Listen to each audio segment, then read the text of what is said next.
Hello, nandito na naman ako para magkwento. Ikikwento ko lang ang mga ginagawa namin tuwing Pasko.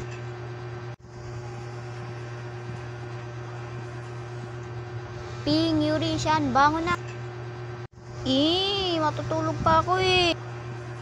Ang kulit nyo ha. Tutulog pa kasi ako eh. Pakasakit.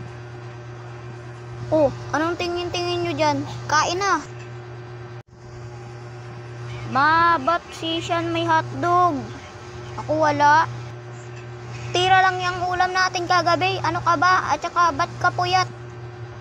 Nag-ML kasi ako kagabi, kaya puyat ako ngayon. Ang dami mong sagot, kumain ka na lang. Yung mga kapatid mo, tapos na oh.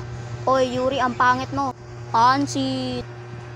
Ang pangit mo. Ikaw yung pangit. Pinakaipay ka. Tayo.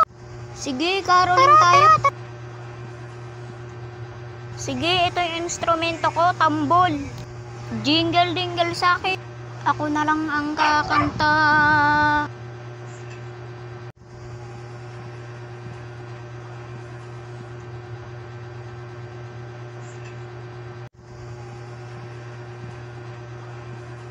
Buti na lang ang dami natin nakuha, no? Oo nga. Mga anak, tago ko muna yung mga pera nyo, baka mawala.